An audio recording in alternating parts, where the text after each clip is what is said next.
What's up, guys? What's up, guys? Welcome back to Movie Dump, Episode 8, where I talk about the entertainment news late. That's how I work. So you guys know I hate Netflix. I think they're just a greedy company, and their greediness is what's their downfall to losing subscribers. And they had the balls to blame Martin Scorsese because of him making The Irishman and having it be such a big budget. They're blaming him for them producing less movies now.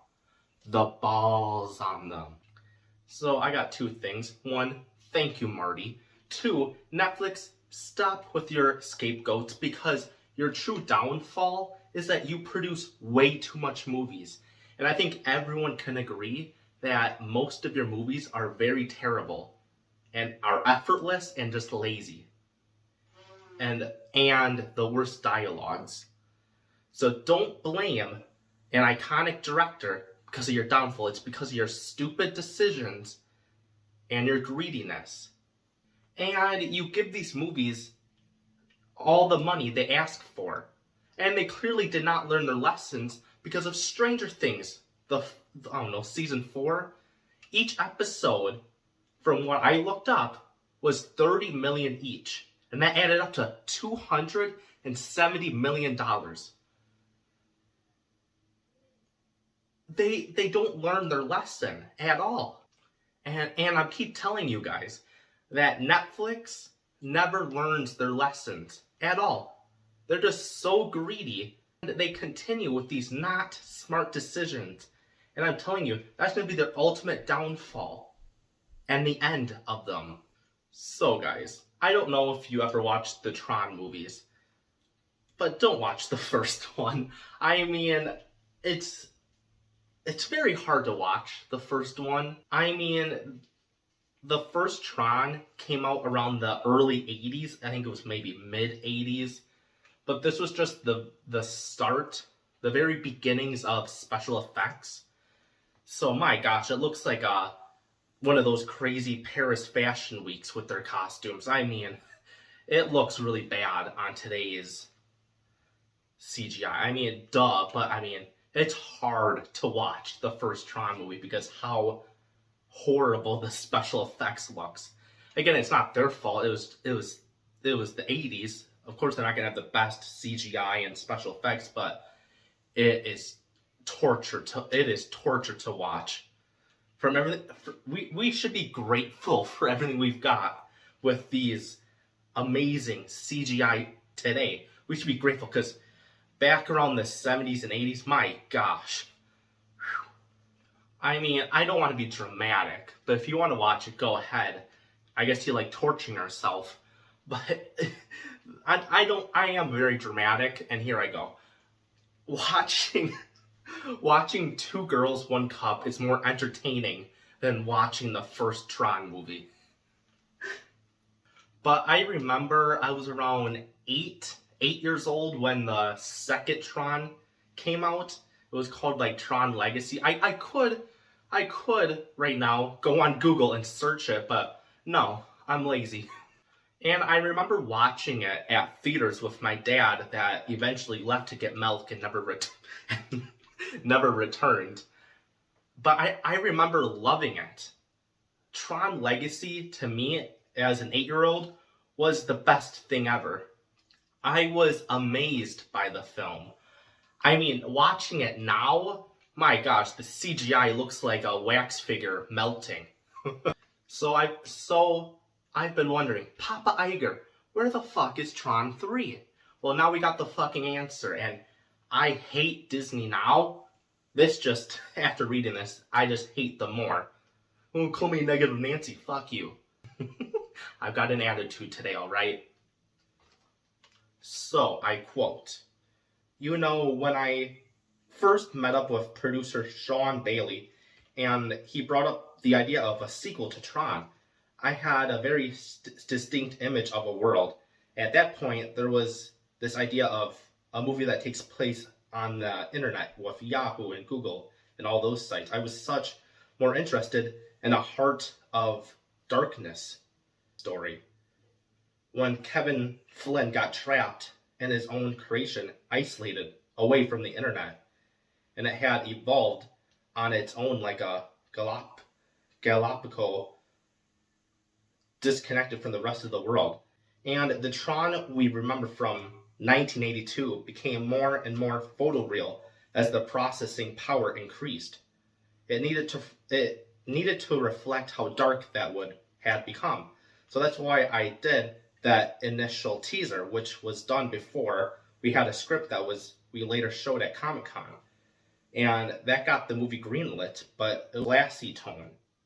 What happened to the Tron Legacy sequel? I got so close. I really tried. I got so close around 2015, and Disney pulled the plug on it. I hadn't built anything, but I had the whole movie story. But I had the whole movie storyboarded and written.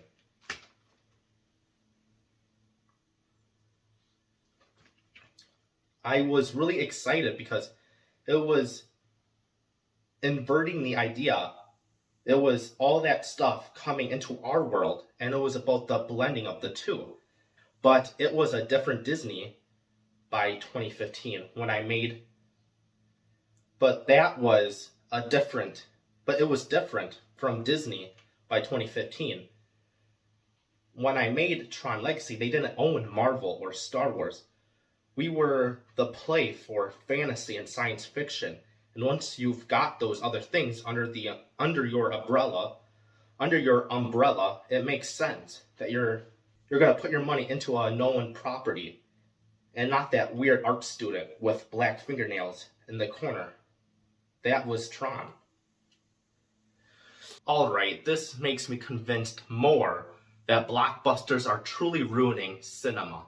I mean, come on, there's so much indie movies that should have made so much money at the box office. Because they were so creative, unique, refreshing.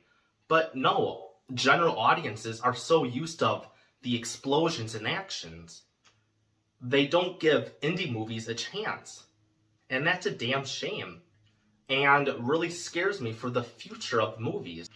I mean, I want to be a film director. I have multiple scripts written.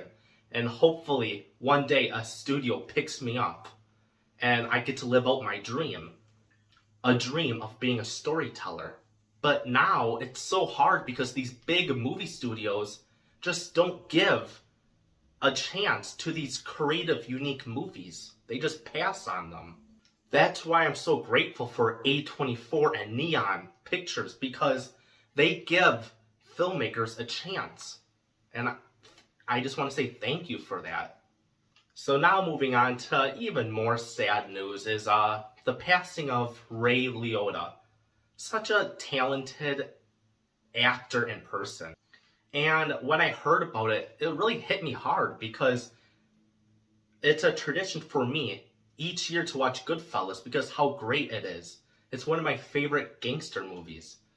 It's just one of my favorite movies of all time. And Ray Liotta played that character so well. They convinced us he was Henry Hill. I mean, he was so...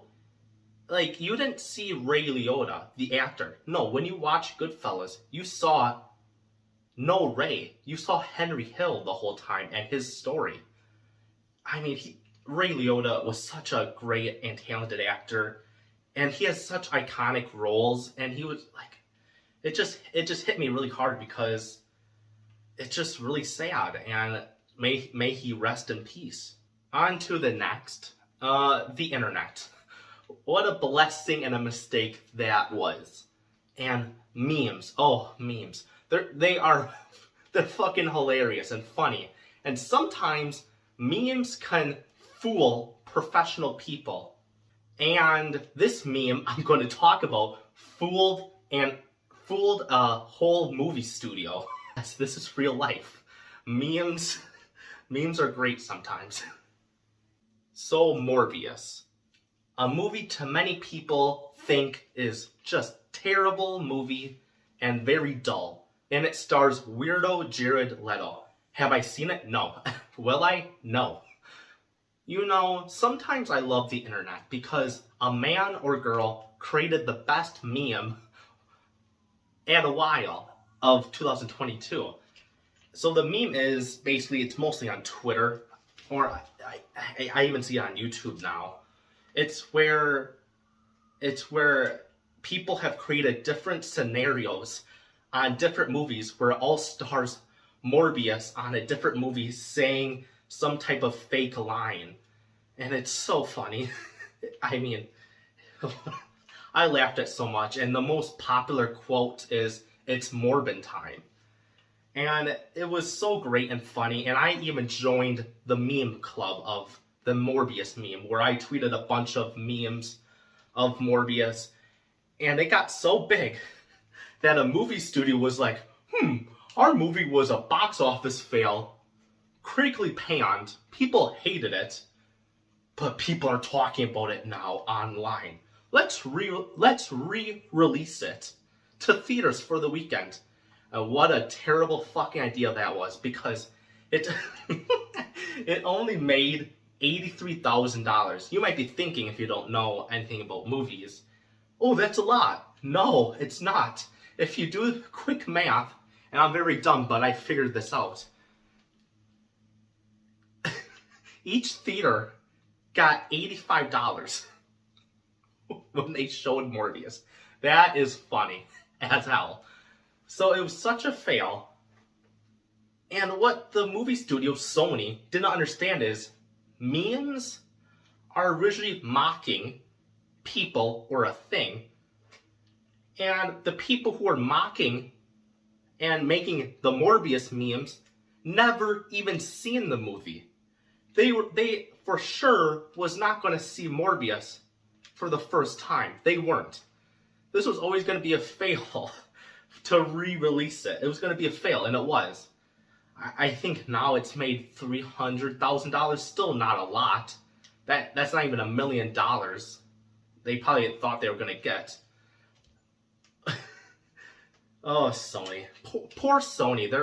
The people that work there, the executives, are such idiots there. I mean, they saw a meme online and thought, let's try this out, and it failed miserably. And thank you, Sony. You fucking idiots. So, finally, let's talk about Black Adam. The movie Dwayne Johnson has been hyping up for weeks for the world premiere of the trailer. Yes, that's what we do now. We have world premiere trailers that people announce. Oh, what a world we live. And he's been saying that classic line, I don't know how to say it. Now what you're going to see here is why the hierarchy of power in the DC universe is about to change. And he's been saying it so much, I swear, just stop. Please stop saying that, The Rock, before I get on a plane with the money I don't got, fly down to Hollywood, then get distracted by seeing everything at Hollywood, then I forget. Then I'm like, oh yeah, my whole mission was, I'm going to slap you Will Smith style. Stop saying that line. But anyway, so the trailer. What did I think of it? To me, it was very generic and dull looking. To me, it even kind of looked cheap. They didn't show anything. We've already seen the stuff. It was just extended. It was just a very dull trailer that was very generic, and with the song choice, it reminded me of an early 2007 movie trailer. It was just weird, and don't get me wrong, The Rock looks great as Black Adam. Will I watch it? Yeah, when it's at the $5 bin at Walmart, I will. But that is it for Movie Dump Episode 8. I hope you enjoyed it. I'm showing my face again. I didn't show my face the last time because the Sopranos video was over an hour long. I'm not going to stand here for over an hour. No. But I hope you enjoyed the Sopranos video because the Sopranos is my because the Sopranos is probably one of my favorite TV shows of all time. It's so great. So I hope you enjoyed it, me talking about my favorite show. Will there be a season 2 where I talk about season 2 of The Sopranos? Probably won't be for a while because that video took a lot from me. So it was fun. It was fun writing it, but it was exhausting talking for over an hour. But yeah, sure, there will be another Sopranos video where I talk about season 2. Hopefully you're ready for that. I just hope you enjoyed the Sopranos video. I had a good time making it. But yeah, if you like this video, give it a like and subscribe. Follow me on my Twitter. I need more followers. I mean, I've had it for a month. Give me some follows, please. I would be very grateful to get followers. Yeah, I'm always on Twitter. That toxic place. But yeah, subscribe, share. I'll see you guys later. You guys are awesome. Peace, guys.